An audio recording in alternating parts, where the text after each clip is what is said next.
Our guest is Liz Kirkham. She has been an astrologer since the age of 12, possessing a BA in death psychology and astrology from Antioch University, and a professional astrologer for 5 years. Our topic for this program is dreams, moon cycles, and astrology. Welcome, Liz. Thank you. Good to be here. Thank you for coming. My first question is, what is a dream? Well, I define a dream as a message from the unknown, a message from the unconscious.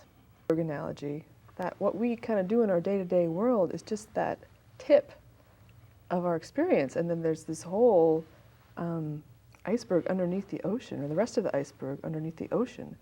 And the dream really allow us a way to get in contact with that. It's a very creative experience to really dive into your dreaming. Well, one way that I like to use my dreams in particular is, let's say I have something that's preoccupying me, that I'm really struggling with. Maybe it's a relationship, maybe it's an experience in my work, and I'll set an intention before I go to sleep. Say, I need some information on this. I need some clarification. And more often than not, something will come in the dream time, maybe something that I don't even expect. It may be to talk to somebody. It may not even be something that literal. I may wake up and maybe not even remember a dream, but feel less anxious, feel like I have a way to be proactive about what's going on in my life versus then getting upset about it or feeling really worried or anxious. Well, what's the difference like between people who talk about, dreaming when they're waking, when they're daydreaming, or when they dream when they sleep? Is there some kind of difference between those? Things like such the law of attraction or The Secret, those types of topics, film have been are very popular right now.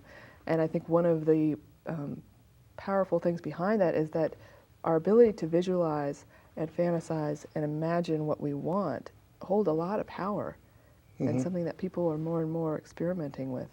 Yeah, but there seems to be some kind of difference between people using their imagination or just dreaming in the conscious state of trying to attract something in their own life, and in the dreams we have when we sleep, because it's like, I don't have no control over what's happening. Yeah. I mean, these weird things that happen in your dreams, some stuff I want to forget about it. And other stuff I hold on to for a long time and can't forget. I have dreams I can remember for years ago. That's just hang on. It's still a mystery to me.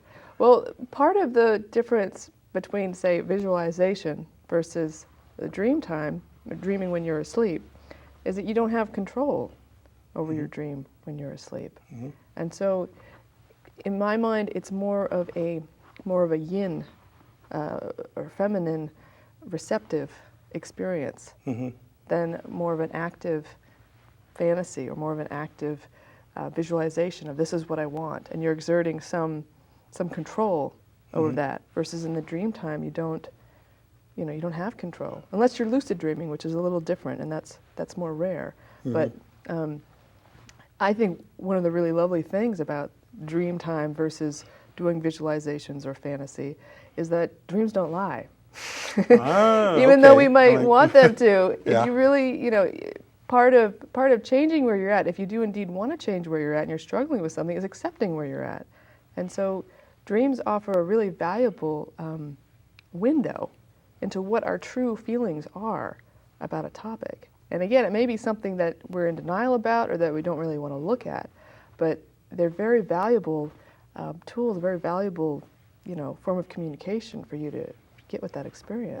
One aspect of that I find particularly fascinating is the fact that while we're dreaming, the part of our brain that is active is the right brain, and also is our limbic system and parts of ourselves that are wired to regulate our emotional life.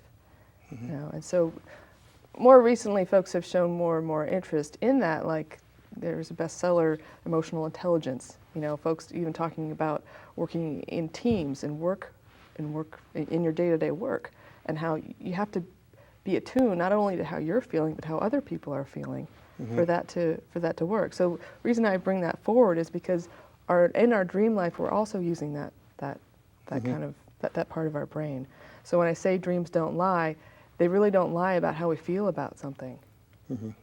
Okay. And again, that can be hard to face, but it's also really valuable information to know that. You know, because how many times have you heard somebody say, gosh, I knew all along that this wasn't right, but I ignored it, or I let somebody talk me out of it. Oh, let's don't get into that. I don't want to bring that up. So for me, you know, the dream can often be a deep validation of things that you may really sense in a deep part of yourself, but you know, you're the one who knows it. You can't necessarily get validation from others that it's okay if how you feel. How you feel is how you feel. Mm-hmm. You know, and more people are honoring the value of that in a lot of different ways, whether it's your work environment, or your relationships Mm-hmm. with your children, with your spouse. To be able to understand the emotional body and what it's about, it's very mysterious, and it's changeable, and it's somewhat irrational, and we can't really control it. Mm-hmm. And in our culture, we so value that kind of linear thinking, more of a left brain capacity. Indeed, it's good to have that. Mm-hmm. It's good to stop at stop signs. It's good to do all that. But this is partly, I think, coming into balance. Dreaming is a way to do that, and it's a skill that I think, in terms of being attuned to what you really need and what you really want in your emotional life, it's a skill that's going to be only more and more valued. I mean, even in employers, you know, if you're increasingly having your work done by computers, Right. you know, the value on innovation and creativity, that's people talk about that all the time. Mm-hmm. And there's a lot of artists, there's a lot of creative people who use their dreams particularly for that, to come up with ideas. I mean, there's so many examples, you know, from yesterday, the Beatles. That melody is actually something that he woke up singing, okay. which So later that's became to one of the most widely recorded, and I mean, so a lot hugely of popular song. creativity can come from people's dreams by examining that. So much creativity. I mean, Well, that reminds me that didn't Einstein dream of the theory Yes. of relativity? Yes, that was part of. He had, you know, he had a dream in which all the pieces kind of came together, and he sort of saw these visuals, and it enabled him to connect things together in new ways. Mm-hmm. You know, so that's another part of sort of right brain dreaming activity, is to see connection where before you didn't see it. Mm-hmm. You know, so it's very rich, and there's tons of examples. I mean, Frankenstein, that Mary Shelley, Right. that idea was conceived of in a dream. You know, and Oh, so huh. it's sort of seductive, especially for folks who are just learning about their dreaming, of like, oh, I'm going to dream and I'm going to, you know, write the Write the great great American novel. novel, or have the next blockbuster film idea. For sure, those things do happen, but usually when you've had a dream like that, you've usually been thinking about something for a long time before that.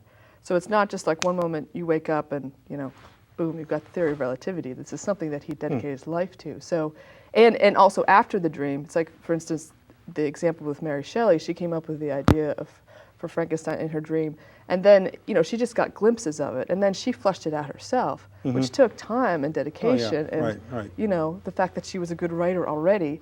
So, you know, it's not a quick fix, to be clear, but it's information. You know, it's a third of your life that you can use as somewhat of a restorative time to have insight like that. Yeah, good. So, That's good you brought yeah, that up. yeah. Now, what is the links you would have between the dream and astrology, since you're an astrologer? Right, And you know yeah. a lot about dreaming. What is the link we have between those? Well, between those two things, you know, astrology and dreaming both use symbolic language. Okay. Okay, and by that I mean, similar to what I was talking about before, in terms of seeing connections where before we might not have seen any.